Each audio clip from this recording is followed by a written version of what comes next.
remember that God is fun. You could just look at Jesus's life. He was entertaining to be around. Kids loved him. Hi there. Welcome to another edition of Conversations from Studio 5. I'm your host, Ephraim Graham, and I hope that this is your podcast destination for uplifting entertainment, connecting popular culture and faith. This week, we are being joined by best-selling author and fellow podcaster, Annie F. Downs. She's talking about her new and very practical book. It's called Chase the Fun. And as you'll hear in this conversation, we had a hand in the inspiration. Chase the Fun, 100 Days to Discover Fun Right Where You Are. I feel like this is a practical guide for us. What gave birth to this? Okay, Ephraim, I'm going to tell you the whole truth. You're part of the reason. Really? You are part. Yes. Because when we were talking about That Sounds Fun, the original book of this series, when I would talk to all these people and I would hear them processing what sounds fun to them. And you and I did that. We talked about you singing in a choir. Yes. and that story has traveled with me for a year and a half.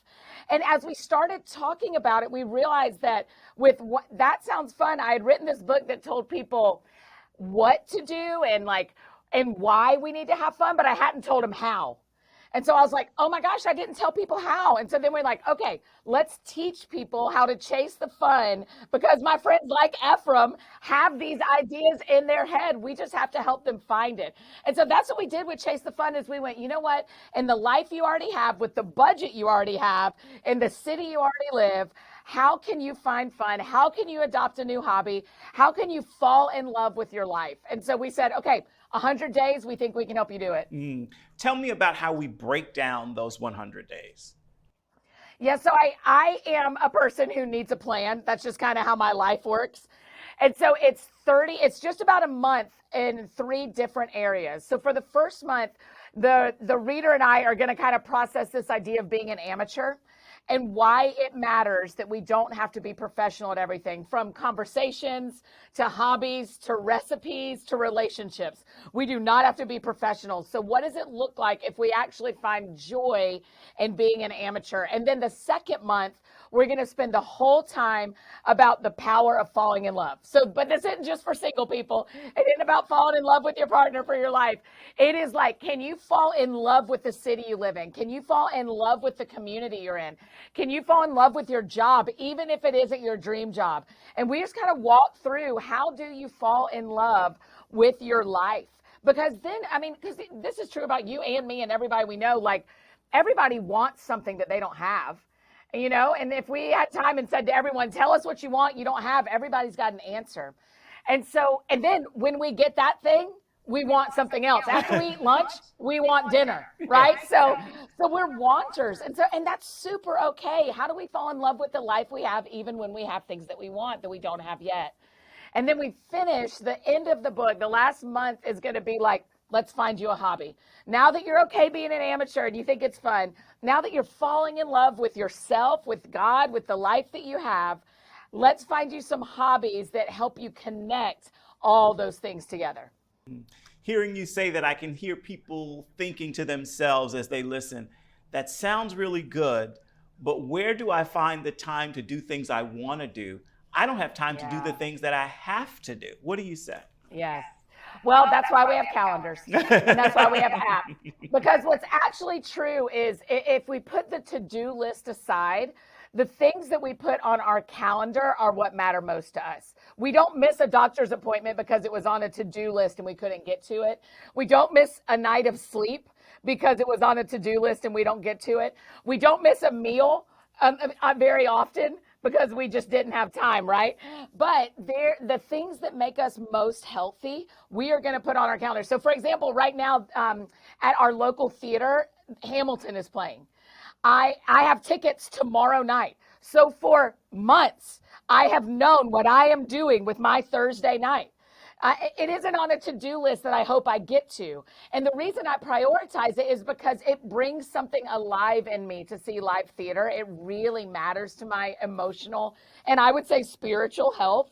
And so I prioritize it. I think fun is that way too. So for people who would say, Annie, I wish I could have a hobby, but I don't have time. I got to run my kids around everywhere on Saturday, and my job is really demanding. Like, I hear you. I'm not asking you to spend an hour a day on something. I'm saying, can you find 30 minutes in your week, in your whole week, to do something that is fun for you and that's a hobby? And I think you can. What are you hearing from people when they actually start to do that and to prioritize including fun in their life? What are they finding? Well, I'm going to tell you the whole truth, Ephraim, because we've been friends a long time. People tell me a lot that they end up getting teary. Wow. They end up getting teary and crying, and they have a lot of like emotional response, because what actually ends up happening is they're reconnecting to some healthier parts of themselves from their younger years, from safer times, from times when they felt like the world wasn't so heavy on themselves. And so when we start digging into this, and this is my belief about fun from the beginning, I've given my life to God. I wouldn't give my work life to a concept that I didn't think actually changed who we were and increased our connection with God. But I've given my work life to telling people fun matters. And the reason I believe that is because when we dig into that, you actually have spiritual experiences. I mean, maybe this has happened to you when you've been like, out on a boat on a lake and it's going fast and you're just like feeling the wind, and all of a sudden you're like, this feels different. Like, this connects with my heart. You're just on a boat, but you're not just on a boat. It's something. God's saying something. And so that's what's been fun, Ephraim, is as people have read That Sounds Fun, as they've started Chase the Fun, they are having these moments that connect them with God that are causing them emotional growth, which is like, what a dream to be a part of something like that. I feel so lucky I get to be a part of that. I love it. Where is God in the fun? Since you mentioned that, where is God in the fun? Because I know a lot of people, especially believers, who feel like because I've chosen to believe, because I've accepted that rules out fun. They're all the things I can't do. That's right. Yeah, I suddenly can't do all the fun things because now I believe in Jesus, Yes. right? Well, I think back to the book of John, where Jesus' first miracle is at a wedding, and a lot of people talk about how he turned water into wine, right? I like that part too, but my actual favorite part is where it says that Jesus and all his disciples were invited to that wedding, because what it tells me is that they had friends that said, you know, it'll make this wedding more fun if those guys come. Right? Like, you don't invite a group of 20-something guys because you have to. You invite them because you know the dance floor will be better, right? And so that, to me, if you want to remember that God is fun, you can just look at Jesus's life. He was entertaining to be around. Kids loved him. And kids don't love people who aren't fun. And so you see in Jesus that fun is a value. But even in my life, in my walking around life in 2022, I literally just got back from a trip with a family, and it was so fun. We laughed a ton. I felt loved. I felt accepted. I felt included. And those are all emotions and concepts that go with a connection with God and remind you about God. So if we are having fun, if you are doing something that sounds fun to you, the question to ask yourself is, where is God in this? And he will show you. Amen. Amen. Looking at some of the pages, I'll sneak and give people at least one day and get your response. Okay. Day 51, you tell us to fall in love with failure. Isn't that the worst? I'm sorry I did that, Ephraim. I'm sorry I did it. I don't like it either. I don't like the way it feels. In fact, I even over July, and as I was like kind of away from work for a couple of weeks and talking to God, I kept saying, hey, I want to be stronger in this and this and this. And I kept feeling like the response was, well, the only way you get stronger is by experiencing things. And actually, you have to lift weights. And I was like, no, I just want to take a pill. Right? I just want to be naturally stronger. And that is the truth about failures. We've got to fall in love with it because it actually shapes us, and it actually increases who you are and how you live, and it makes you better. It actually makes you better. It does not feel good.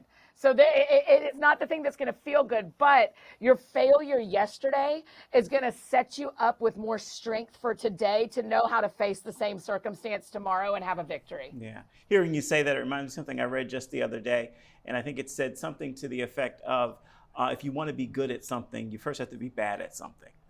Oh, and that means the joys of being an amateur, Yeah. right? Like, you're going to make a recipe not great probably 3 times before you make it perfect. And you're gonna like, I'm, you know this about me, that cross stitching is one of my favorite hobbies.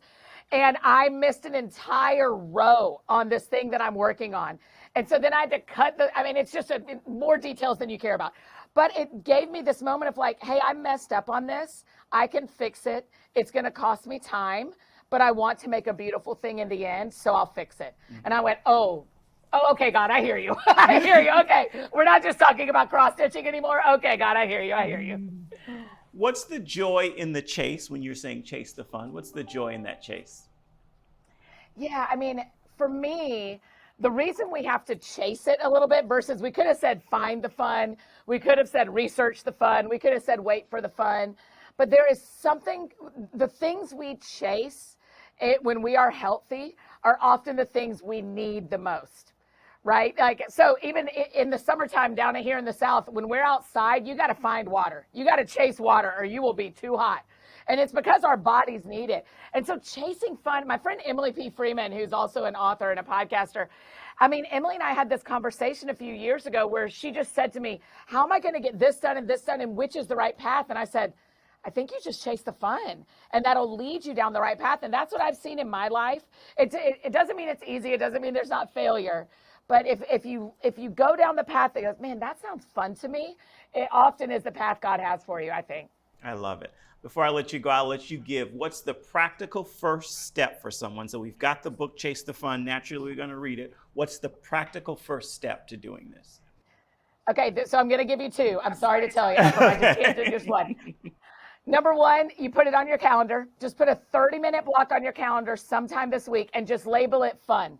And if you share your calendar with coworkers or family or friends, everybody's going to go, what? What are we going to do? What are we doing? So the first step is put on your calendar, and the second step is invite somebody in it with you, whether that's online or in person, and just say, hey, do you want to have fun on Saturday from 2 to 2:30? I don't know what we're going to do, but it could be as simple as going and getting a Coke Icy somewhere, or going and jumping in a friend's pool for a little bit, or going to a movie. Like, put 30 minutes on there and see what's going to happen in your week. I think it's going to be transformative. Thank you so much. Always a joy to talk to you. The book, of course, Chase the Fun. 100 Days to Discover Fun Right Where You Are. Annie, thank you. You're one of my favorites, Ephraim. Thanks for inspiring this book. I appreciate it. And Chase the Fun is available right now wherever you get your books. Be sure to grab yourself a copy and let's embark on those 100 days together.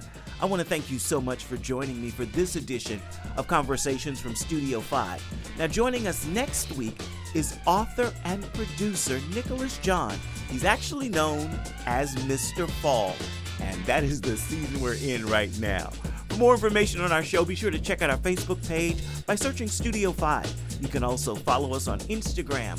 We would love for you to join us each week for another edition of Studio 5. Thanks for watching. Let's listen in together next week.